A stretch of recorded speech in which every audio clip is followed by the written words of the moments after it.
हरिओम. आपण काल एक दोन गोष्टी महत्त्वाच्या पाहिल्या वासिष्ठ योगाच्या संदर्भामध्ये.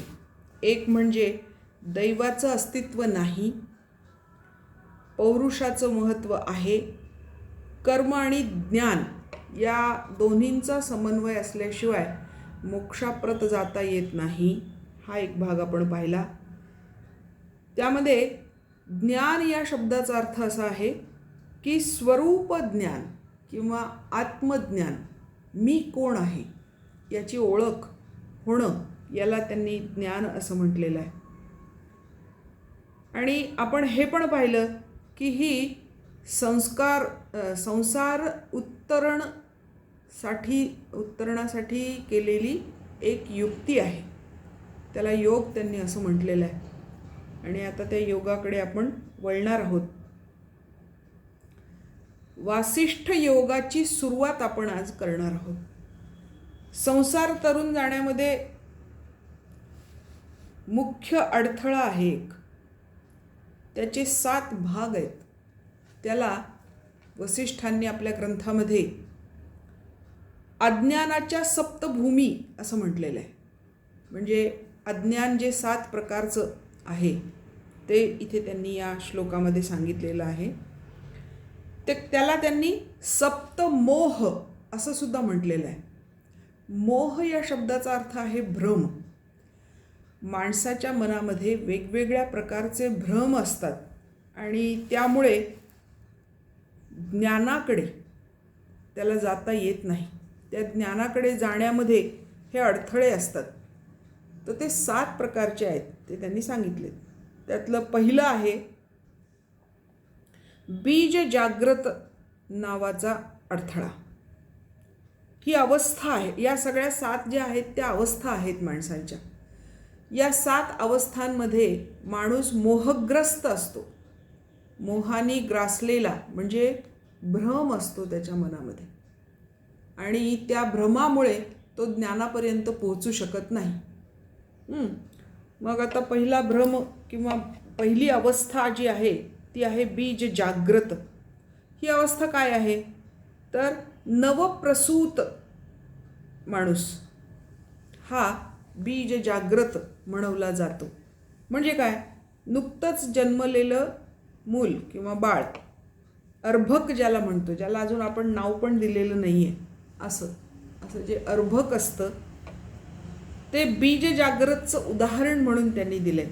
कारण काय तर ते अजून मायेच्या आवरणात आहे आणि त्याला मायेचं आवरण म्हणजे काय, अज्ञान म्हणजे काय, ज्ञान म्हणजे काय या कशाचीही जाणीव नाही, परंतु चैतन्य आहे त्याच्यामध्ये. असं जे माणसाचं स्वरूप असतं त्याला बीज जाग्रत असं स्वरूप म्हटलं आहे की ज्या अवस्थेमध्ये त्याला ज्ञान होण्याची शक्यता नाही. दुसरी अवस्था सांगितली आहे जाग्रत अवस्था. ही काय आहे मग, या बाळाचंच पुढे स्थूल देह होतो की नाही, या नवप्रसूत वस्तूचा पदार्थाचा नंतर स्थूल देह होतो. हा जो स्थूल देह आहे त्या देहामध्ये हा देह म्हणजे मी आहे, या देहाला जे काय लागतं ते माझ्यासाठी आहे अशी भावना मनामध्ये निर्माण होणं किंवा अशी माणसाची अवस्था होणं जी आपली सगळ्यांची आत्ता आहे, या अवस्थेला त्यांनी जाग्रत अवस्था म्हणजेच जाग्रत नावाचा मोह, जाग्रत नावाचा भ्रम म्हटलेला आहे. हा भ्रम आहे. मी देह नाही आहे, माझा देह ठीक आहे पण मी देह नाही आहे. देह म्हणजे मी नाही, देहासाठी आवश्यक असणाऱ्या गोष्टी म्हणजे मी नाही, हे माणसाला कळत नाही. हा भ्रम असतो, म्हणून ती जाग्रत अवस्था. महाजाग्रत अवस्था पुढची 3 नंबरची सांगितलेली आहे.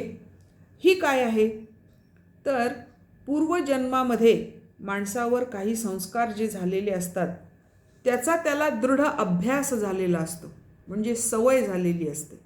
त्या गोष्टी त्याच्या सवयीच्या झालेल्या असतात. उदाहरणार्थ पूर्वजन्मामध्ये जर एखादी व्यक्ती गुराखी असेल तर गायी वळण्याचा सराव त्याला झालेला आहे, अभ्यास झालेला आहे. सकाळी गायींना बाहेर चरायला घेऊन जायचं आणि संध्याकाळी घरी परत आणून बांधायचं आणि त्यांची काय असेल ती शुश्रूषा करायची. याचा त्याला दृढ अभ्यास झालेला असतो. हां, मग पूर्वजन्मातल्या या दृढ अभ्यासामुळे देहावरचा अध्यास अधिक दृढ होतो. म्हणजे अध्यास म्हणजे काय? अध्यास म्हणजे त्याच्यावर केलेलं आरोपण. देहावर आत्म्याचं केलेलं आरोपण त्याला म्हणतात देहावरचा अध्यास. म्हणजे देह म्हणजेच आत्मा आहे, देह म्हणजेच मी आहे, असं जे माणसाला वाटत राहतं, असा जो भ्रम त्याच्या मनात निर्माण होतो आणि तो खूप दृढ असतो. कोणी काहीही सांगितलं तरी त्यात काही फरक पडत नाही. तो अध्यासच त्याच्या मनामध्ये दृढ असतो. त्याच्यामुळे त्याच्या वागण्यात जरा कर्मठपणा असतो. हे आणि असंच झालं पाहिजे असं ती व्यक्ती वागत असते. ही जी त्या माणसाची अवस्था आहे त्याला मोह जागृत अवस्था म्हणतात. आणि या दृढपणामुळे, या अट्टाहासामुळे तो ज्ञानापर्यंत पोहोचू शकत नाही. चौथी अवस्था त्यांनी सांगितली आहे जागृत स्वप्न. म्हणजे जागृत आहे, जागा आहे, परंतु स्वप्न पाहणं, दिवा स्वप्न पाहणं हा त्याचा स्वभाव आहे. अशी जी माणसाची अवस्था आहे ती, म्हणजे उदाहरणार्थ आम्हाला शिंपलं दिसतं, शिंपलं लांबून, आणि आम्हाला असं वाटतं की ते शिंपलं नाही, तिथे काय आहे, चांदी आहे असा आम्हाला भास होतो. त्या शिंपल्यावर चांदीचा अध्यास होतो आणि जवळ गेल्यावर मग तो दूर होतो, अज्ञान दूर होतं. तर ही जी माणसाची अवस्था असते, मृगतृष्णा, रस्त्यावर पाणी धावताना दिसतं आणि माणूस त्या पाण्यामागे धावत सुटतो, परंतु प्रत्यक्षात ते पाणी त्या ठिकाणी अस्तित्वातच नसतं. अशी जी माणसाची जगाच्या संदर्भामध्ये, जगताच्या संदर्भात अवस्था झालेली आहे, त्याला असं वाटतं की हे जगतच सत्य आहे. पण आमचं तत्त्वज्ञान, भारतीय तत्त्वज्ञान आम्हाला सांगतं की नाही, जगन मिथ्या आहे. काल आपण मिथ्या म्हणजे काय हे पाहिलं होतं. मिथ्या म्हणजे सातत्याने ज्याच्यात बदल होतो, असं क्षणाक्षणाला जे बदलतं ते मिथ्या. पण आपण त्याला सत्य मानतो. आणि जे मिथ्या आहे ते नश्वर आहे, नष्ट होणारं आहे, कधी ना कधी त्याचा नाश होणार आहे, हे आमच्या लक्षातच येत नाही, कारण आम्ही त्यालाच सत्य मानतो. हे जगत सगळं सत्य आहे, मला दिसतं, अनुभवता येतं, मग हे सत्य आहे. आणि जे सत्य आहे, ज्याची अनुभूती प्रत्यही आम्हाला येत असते, फक्त ते दिसत नाही, असं जे आत्मतत्व आहे ते मात्र आम्ही मानायला तयार नाही. शरीराला सत्य मानतो, आत्मतत्वाला सत्य मानत नाही. जगताला सत्य मानतो, ब्रह्माला सत्य मानत नाही. ही जी माणसाची अवस्था आहे त्याचे हे 7 प्रकार आहेत. जागृत, बीज जागृत, महाजागृत, जागृत स्वप्न आणि पुढचं स्वप्न, पुढची पायरी आहे स्वप्न. माणसाला स्वप्न पडतात, ती खरी असतात का? जेव्हा ती पडत असतात, स्वप्न पाहत असतो माणूस, तेव्हा ती सत्य असतात का? मुळीच नाही, ते भास असतात. डोळे उघडल्यानंतर कळतं, अरे आपण जे पाहिलं तो भास होता, ते काही खरं नव्हतं. पण तरीही ते त्या स्वप्नाच्या अल्प कालावधीमध्ये आम्हाला सत्य वाटतं की नाही, खरं वाटतं.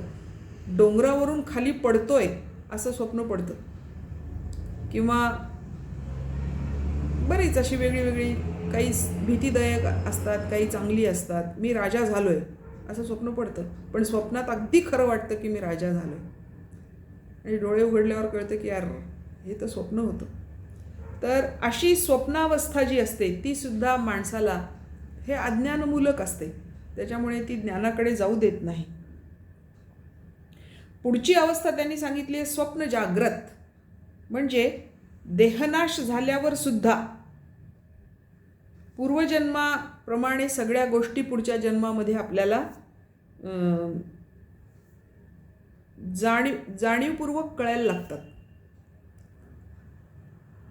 त्या सगळ्या गोष्टी अनुवृत्त म्हणजे पुन्हा घडल्यासारख्या वाटतात.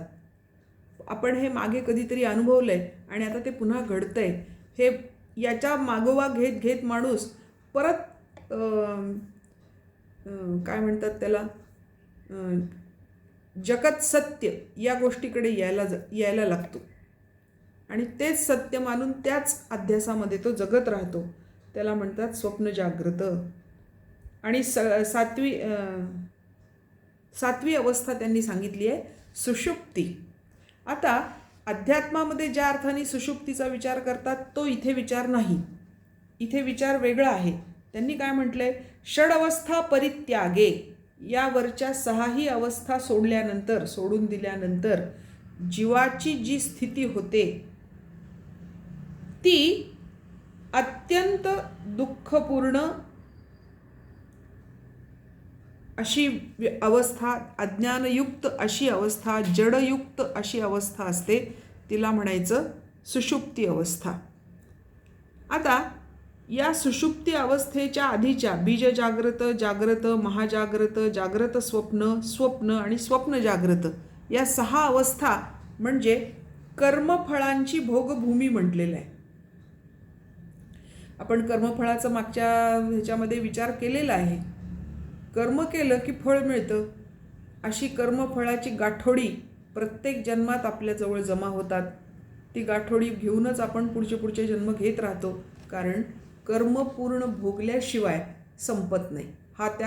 हे त्या कर्माचं वैशिष्ट्य आहे कर्मफळाचं, की ती निर्माण झाली आणि संपली असं होत नाही.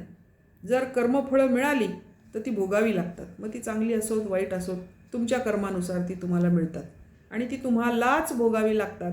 इतर कोणाकडे ती जात नाहीत.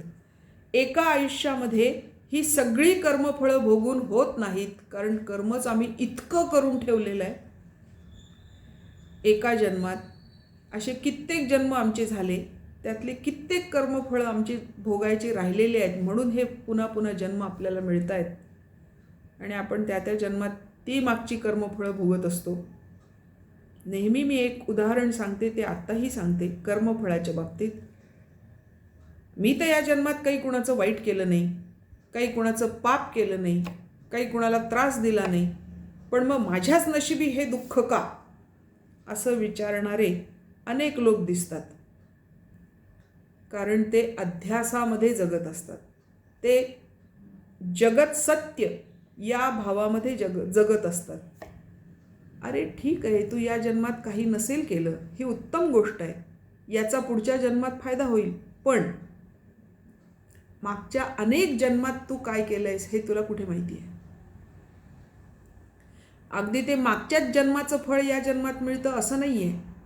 मागच्या अनेक जन्मांमध्ये केलेले खूप वर्षांपूर्वीच्या एखाद्या जन्माचं फळ या जन्मामध्ये आपल्याला कदाचित मिळालं असेल आणि म्हणून ते दुःख आपल्याला भोगावं लागत असेल. हे जर माणसाला कळलं तर दुःख भोगण्यातली तीव्रता कमी होते. ती तीव्रता कमी झाली की मग त्याच्यामधून निर्माण होणाऱ्या इतर गोष्टी पण आपोआप कमी होतात. जसं द्वेष, राग, लोभ, मोह या गोष्टी त्याच्यातून निर्माण होतात. त्या तीव्रतेतून निर्माण होतात, दुःखाच्या तीव्रतेतून. जर ती तीव्रता कमी केली तर त्या गोष्टी आपोआप कमी तीव्रतेच्या होत जातात आणि तुमच्या कर्मफळाच्या भोगाची तीव्रता पण कमी होत जाते. म्हणून हे जे सगळे अज्ञानमूलक गोष्टी आहेत त्या कशाच्या आहेत? त्या कर्मफळांचे भोग आहेत. मग ही सुषुप्ती अवस्था काय आहे? ही शेवटची 7वी जी अज्ञानभूमी आहे ती काय आहे? तर या कर्मफळांचा कधीतरी भोग पूर्ण होतो आणि अजून अद्याप नवीन कर्मफळं निर्माण झालेली नाहीत अशी एक अवस्था आपल्याला येते, प्राप्त होते. त्या अवस्थेमध्ये एक गॅप राहते, थोडासा कालावधी शिल्लक राहतो. ती जी गॅप असते की जेव्हा कर्मफळाचा आपल्याला काहीही भोग घ्यायचा नाही आहे, अजून नवीन कर्मफळ निर्माण झालेलं नाही आहे, इथून उठून तिथे जाण्यामध्ये हा जो मधला गॅप आहे ही जी गॅप असते त्याला त्यांनी सुषुप्ती अवस्था असं म्हटलेलं आहे. आणि म्हणजे वासिष्ठ योगाचं हे विशेष आहे म्हणून तिथून सुरुवात केली आपण. जसं आपण अष्टांग योगामध्ये 8 पायऱ्या बघितल्या की नाही, तसं या सप्त ज्ञानभूमी क्रमाक्रमाने ज्ञानाकडे नेणाऱ्या पुढे सांगितलेल्या आहेत. या सप्त अज्ञानभूमींवर मात करत या सप्त ज्ञानभूमी आपल्याला प्राप्त करायच्या असतात. तर त्या कशा आहेत, त्या पायरी पायरीने आपल्याला कशा प्राप्त होत जातात. साधना करणाऱ्याला, अभ्यास करणाऱ्याला, नुसतं ऐकणाऱ्याला नाही. जो नुसतं ऐकेल किंवा नुसतं वाचून बाजूला ठेवून देईल त्याला नाही. आपण अभ्याससुद्धा पाहिला मागच्या व्याख्यानामध्ये. अभ्यास म्हणजे काय, जे मला समजलं आहे त्याचं मी सातत्याने चिंतन करणं, मनन करणं आणि त्याला आयुष्यामध्ये उतरवण्याचा प्रयत्न करणं. तर असा अभ्यास करणाऱ्यासाठी मग पुढे सप्त ज्ञानभूमी सांगितलेल्या आहेत. योगाच्या किंवा ज्ञानाच्या या सप्त ज्ञानभूमी आहेत. त्यातली पहिली आहे शुभेच्छा. किती छान नाव आहे. पहिल्याच ज्ञानभूमीचं नाव आहे शुभेच्छा. आता शुभेच्छाचा अर्थ सरळ सरळ आहे, शुभ अधिक इच्छा. जी शुभ आहे इच्छा ती. मग काय, आपण या ग्रंथाचा अधिकारी कोण यात पाहिलं होतं की बद्धः अहम मुक्तः स्याम अशी ज्याची इच्छा आहे त्यांनी या ग्रंथाचा अभ्यास करावा असं ग्रंथकारांनी आपल्याला सांगून ठेवलेलं आहे, वसिष्ठांनी सांगून ठेवलेलं आहे. तर तशी इच्छा होणं, अहम बद्धः मुक्तः स्याम अशी मनामध्ये आत्मसाक्षात्काराची उत्कट इच्छा निर्माण होणं, यालाच त्यांनी शुभेच्छा असं म्हटलं आहे. हे पहा, ज्ञानाकडे आपल्याला जर जायचं आहे तर ज्ञान प्राप्त करण्याची इच्छा आमच्या मनात निर्माण होणं आवश्यक आहे की नाही. त्याच्यानंतरच पुढच्या प्रक्रिया होतील, तोपर्यंत होणार नाहीत. म्हणून पहिली ज्ञानभूमी त्यांनी सांगितली आहे ती शुभेच्छा, आत्मसाक्षात्काराची तीव्र इच्छा होणं. आणि अशी इच्छा झाल्यानंतर माणसाच्या वर्तनात काय बदल व्हायला पाहिजे, तर निषिद्ध कर्मांचा त्यांनी त्याग केला पाहिजे, हे एक. आणि दुसरं, निष्काम कर्मयोग त्याला जमला पाहिजे. म्हणजेच त्याची सदिच्छा ही शुभेच्छा आहे असं म्हणता येतं. नाही तर हां, मला मुक्त व्हायचं आहे पण माझं जे चाललं आहे ते चालू द्या, त्याला ती शुभेच्छा अवस्था नाही, ती ज्ञानाची शुभेच्छा अवस्था होत नाही. मग ज्ञानाची शुभेच्छा अवस्था केव्हा होते, जेव्हा मनामध्ये आत्मसाक्षात्काराची तीव्र इच्छा आहे आणि माझ्यामध्ये निष्काम योग आहे. माझ्या मनामध्ये निषिद्ध कर्मांबद्दल तिटकारा आहे, मी ते कर्म करणार नाही अशी इच्छा आहे, त्याला शुभेच्छा असं त्यांनी म्हटलं आहे. दुसरी ज्ञानभूमी आहे विचारणा. म्हणजे एकदा मनामध्ये आत्मसाक्षात्काराची भावना निर्माण झाली की निष्काम कर्मयोगाद्वारे त्याच्या मनामध्ये शास्त्राभ्यास करण्याची इच्छा, गुरूंच्या सान्निध्यामध्ये गुरु शुश्रूषा करण्यामध्ये राहण्याची इच्छा, वैराग्य या गोष्टी आल्या पाहिजेत. प्रयत्नपूर्वक त्यांनी सदाचरण केलं पाहिजे. अशी जी दुसरी भूमिका निर्माण होते माणसाची, क्रमाने होते. हे सगळे क्रमाने होणारे आहेत, यात क्रम बदलत नाही. आधी शुभेच्छा निर्माण होते, मग विचारणा निर्माण होते. म्हणजेच विचारपूर्वक वागण्याची परिस्थिती निर्माण होते की मला आत्मसाक्षात्कार प्राप्त करायचा आहे ना, तर माझी ही कामं त्या दिशेने गेली पाहिजेत. मला एक उत्तम गुरु लाभला पाहिजे, मला गुरुशुश्रूषा जमली पाहिजे, माझ्या मनामध्ये या सगळ्या आसक्तियुक्त गोष्टींबद्दल वैराग्य निर्माण झालं पाहिजे आणि माझं सदाचरण हे प्रयत्नपूर्वक झालं पाहिजे. चांगलं आचरण प्रयत्नपूर्वक मला करता आलं पाहिजे. याच्यातूनच तिसरी अवस्था निर्माण होते ती तनुमानसा. म्हणजे मनाची सूक्ष्म आणि आसक्तीरहित अवस्था, त्याला म्हणायचं तनुमानसा. ती कशामुळे निर्माण होते? गुरु शुश्रूषा, वैराग्य, सदाचरण याच्यातून ही तनुमानसा म्हणजे मनाची अनासक्त अवस्था ही निर्माण होते. सतत श्रवण, शास्त्रांचं श्रवण मनन या पद्धतीने, यालाच योगशास्त्राच्या भाषेमध्ये सविकल्प समाधी म्हणतात. तनुमानसा म्हणजे सविकल्प समाधी, म्हणजेच बाह्य जगाचं अस्तित्वाचं ज्ञान आहे परंतु त्यामध्ये आसक्त नाही, अशी जी अवस्था तिला म्हणायचं तनुमानसा. त्यातून चौथी अवस्था निर्माण होते ती आहे सत्वापत्ती.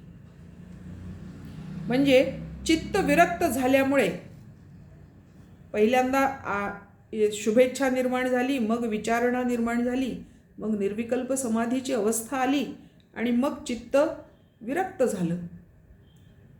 विरक्त होणे म्हणजे कशातही आसक्ती न शिल्लक राहणे, असं ते चित्त झालंय. त्यामुळे काय झालं? ज्ञानदाता, ज्ञाता आणि ज्ञेय. ज्ञान वेगळं आहे, ते जाणून घेणारा ज्ञाता तो वेगळा आहे, आणि जे जाणून घ्यायचं आहे ते ज्ञान म्हणजे ते ज्ञेय, जाणण्यास योग्य असं जे आहे ते वेगळं आहे. अशी आत्ता आपली अवस्था असते, आपली धारणा असते. ती या सत्वापत्ती अवस्थेमध्ये पूर्ण नाहीशी होते. याला म्हणतात सांडिली त्रिपुटी. हे 3 पुट आहेत ना, ज्ञान, ज्ञाता आणि ज्ञेय. त्रि म्हणजे 3, पुट म्हणजे स्तर. हे 3ही स्तर नाहीसे होतात. सांडिली त्रिपुटी दीप उजळला घटी. ज्या वेळेला या त्रिपुटीचा नाश होतो त्यावेळेला आपल्या घटामध्ये म्हणजे देहामध्ये अंतर्दीप प्रज्वलित होतो, म्हणजे आत्म्याचं दर्शन होतं. म्हणून आत्मदीप व्हा असे सगळे शास्त्र आपल्याला सांगतात. अत्तदीप भव. मग कशाने होतं ते? ही त्रिपुटी नष्ट झाल्यामुळे होतं.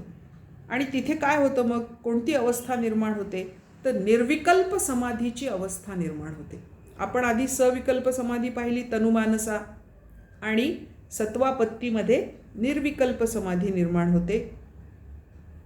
त्याला जीव ब्रह्मवित अवस्था असं म्हणतात. म्हणजे जीव आणि ब्रह्म या दोन्हींना जाणून त्या दोन्हींचं ऐक्य होण्याची अवस्था, त्याला म्हणायचं निर्विकल्प समाधी. जीव ब्रह्म्यात विलीन होण्याची अवस्था. त्याच्यानंतरची 5वी ज्ञानभूमिका आहे असंसक्ती. म्हणजे जी कशातच आसक्त नाही अशी स्थिती. सगळ्या अवस्थांच्या मधून, म्हणजे पहिल्या 4 अवस्था ज्या झाल्या, शुभेच्छा, विचारणा वगैरे, त्या सगळ्या अवस्थांचा अनुभव घेत समाधीची अनुभूती घेतल्यानंतर चित्तामध्ये काय वाढतं? तर ब्रह्मभाव वर्धित होतो.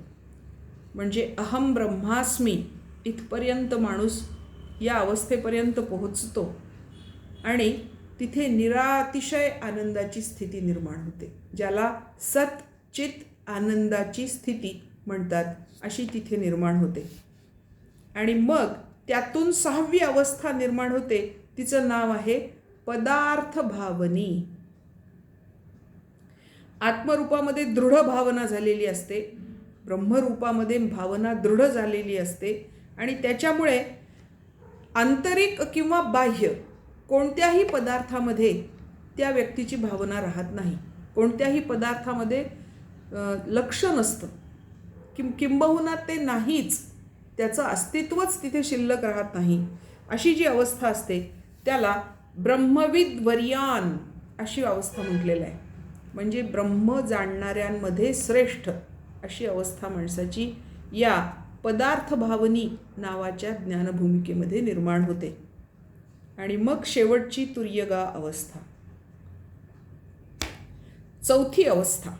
तुर्य म्हणजे चौथी. ही चौथी म्हणजे कशातली चौथी?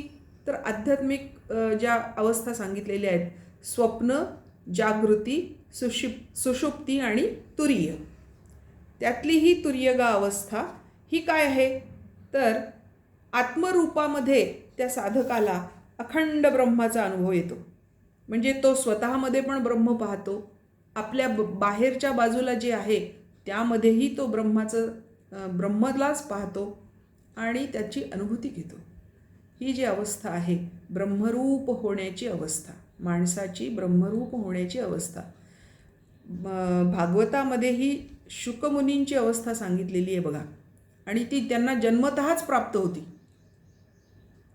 जन्मतःच शुकमुनी तरुण झाले आणि उठले आणि चालायला लागले. त्यांच्या वडिलांना, व्यास महर्षींना काही कळेना की हा असं काय, म्हणून अरे शुका, अरे शुका असं म्हणून त्याच्या मागे त्याला आवाज देत चालले, कुठे चालला बाळा. तर त्यांना शुक म्हणून आवाज दिल्यावर सगळ्या सृष्टीने ओ द्यायला सुरुवात केली. म्हणजे यांनी आवाज शुकाला दिला की त्याचं प्रतिसाद झाडांमधून, वेलींमधून, फुलांमधून, फळांमधून, पक्ष्यांमधून, प्राण्यांमधून यायला लागला. ही जी स्थिती आहे ती ही तुर्यगा स्थिती आहे. ही जीवनमुक्त अवस्था असते आणि अखंड ब्रह्माचा अनुभव त्या ठिकाणी येतो. माझ्यातही ब्रह्म आहे, समोरच्या सृष्टीतही ब्रह्म आहे, हे सर्व ब्रह्ममय आहे, ही जाणीव दृढ होते आणि त्याच्यामध्येच तो माणूस राहतो. त्याच्यासाठी स्वतः आणि ब्रह्म वेगळं राहतच नाही. अहम ब्रह्मास्मी अशी जी अवस्था आहे ती ही अवस्था आहे. या पद्धतीने आपण या 7 अज्ञान भूमिका वसिष्ठांनी सांगितलेल्या, म्हणजे ज्याच्यामुळे माणसाला अज्ञान होतं, त्या 7 भूमिका. चैतन्यावर अज्ञानाचा अध्यास असतो. अध्यास म्हणजे आरोपण. आम्हाला जे खरं आहे ते खरं न भासणं आणि जे खरं नाही तेच खरं वाटणं, याला म्हणायचं अध्यास. तर त्या अवस्था आपण पाहिल्या.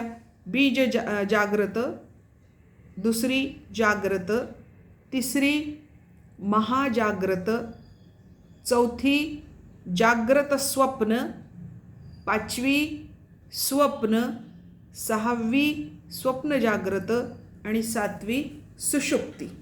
या 7 अज्ञानभूमी आम्ही पाहिल्या. मग या अज्ञानभूमींमधून मोक्षाप्रत नेणाऱ्या ज्ञानभूमिका पण आपण सविस्तर बघितल्या. हाच खरा वासिष्ठ योग आहे. हे वासिष्ठ योगाचं काय म्हणायचं वैशिष्ट्य आहे की त्यांनी अज्ञान कशामुळे, अज्ञानाच्या ज्या 7 भूमिका आहेत, जे अडथळे आहेत, ज्ञानाकडे जाण्याच्या मार्गामध्ये जे अडथळे आहेत ते सांगितले. आणि त्यानंतर मग या ज्ञानभूमी सांगितल्या. या 7 ज्ञानभूमी प्राप्त झाल्या म्हणजे माणूस ज्ञानी होतो. त्याला ज्ञान प्राप्त होतं, म्हणजे त्याला आत्मज्ञान प्राप्त होतं, त्याला ब्रह्मज्ञान प्राप्त होतं. आणि एकदा ब्रह्मज्ञान प्राप्त झालं की मोक्षाचा मार्ग मोकळा होतो. त्यामुळे ज्या माणसाच्या मनामध्ये या जगामधून तरुण जाण्याची इच्छा निर्माण झालेली आहे, अशा माणसाने या गोष्टी आपल्या जीवनामध्ये आणण्याचा प्रयत्न करावा. त्यांनी हे नक्की करावं की जगामध्ये दैव नावाची काही गोष्ट नाही. आपल्याला जे काय साध्य करायचं आहे किंवा जे काय साध्य होणार आहे ते केवळ आपल्या प्रयत्नांनी, आपल्या पौरुषांनी ते साध्य होणार आहे. हे साध्य करत असताना कर्म आणि ज्ञान दोन्हींचा समन्वय आमच्या आयुष्यामध्ये असणं गरजेचं आहे. ज्ञान म्हणजे काय आम्हाला हे माहीत पाहिजे. आणि संसार तरुण जाण्याची युक्ती म्हणजे योग आहे आणि तो इथून सुरू होतो, ज्ञानप्राप्तीच्या मार्गातून सुरू होतो. म्हणून ह्या 7 ज्ञानभूमी आपल्याला वसिष्ठ मुनींनी सांगितले आहेत. आणि इथे आज आपण थांबणार आहोत. याच्या पुढची म्हणजे ही पहिली पायरी झाली योगाची. वासिष्ठ योगाची. याच्या पुढची पायरी आपण उद्या बघणार आहोत. तोपर्यंत हरिओम.